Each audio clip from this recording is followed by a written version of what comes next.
سلام، برگشتیم با یه ویدیوی آموزشی دیگه از کانال رنوشا. آموزش تعویض فیلتر کابین. برای این کار نوار آببندی که زیر توریای شبکه هستش رو برمیداریم و کنار میذاریم و میریم سراغ آزاد کردن خارهای نگهدارنده این شبکه ها. برای آزاد کردن این خارها از یه پیشکشی دو سو استفاده میکنیم و اونها رو یه مقدار میچرخونیم تا از جای خودش خارج بشه و رو به بالا هدایتشون میکنیم و بعد از آزاد شدن کامل برشون میداریم و کنار میذاریم. حالا شبکه ها رو که خاراشون رو آزاد کردیم از جای خودشون در میاریم و کاملا اونا رو کنار میذاریم. شبکه سمت دیگر رو هم به همین شکل، البته اینجا میله درب موتور مزاحمه که باید اونو کنار بزنیم، شبکه رو کامل از جای خودش خارج کنیم و بعد از اون مجدد میله درب موتور رو سر جای خودش قرار بدیم. بعد از این کار اگر فیلتر قدیمی رو ماشین هست باید اون رو از جای خودش خارج کنیم. برای این کار با استفاده از یک پیشگوشتی دو سو و چهار سو فیلتر قدیمی رو از جای خودش خارج میکنیم و هدایتش میکنیم به سمت چپ تا به صورت افقی از جای خودش خارج بشه، مثل این تصویری که میبینید. همینطور که ملاحظه میکنید این فیلتر کاملا کثیفه و دیگه قابل استفاده نیست و فشار هوای ورودی رو بسیار کاهش میده.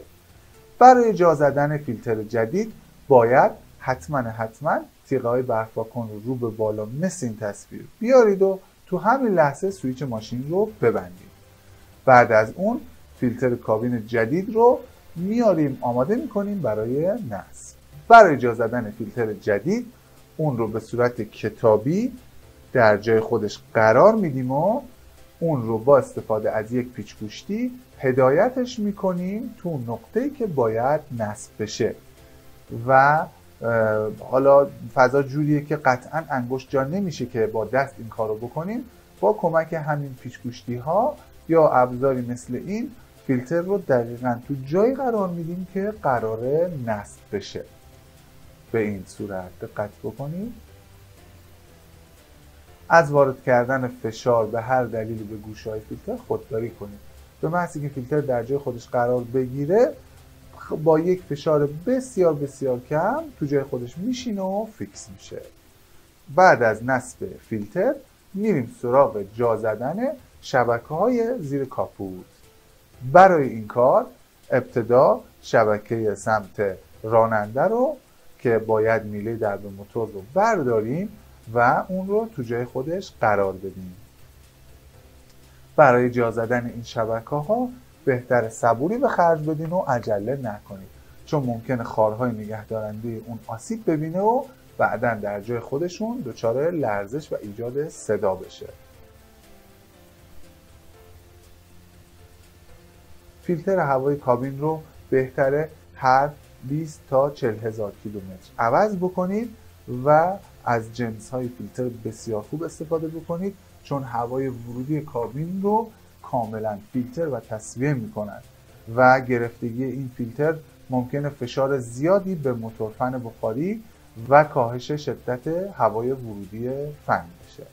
خب بعد از جا زدن شبکه سمت راننده شبکه سمت شاگرد رو هم جا میزنیم.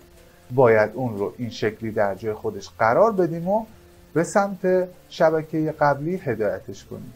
این قسمت که میبینید باید داخل همدیگه برن تا حالت لوک بشه. این طرف هم با رعایت احتیاط کامل جا میزنیم تا از شکستن گیره های نگهدارنده اون جلوگیری بشه.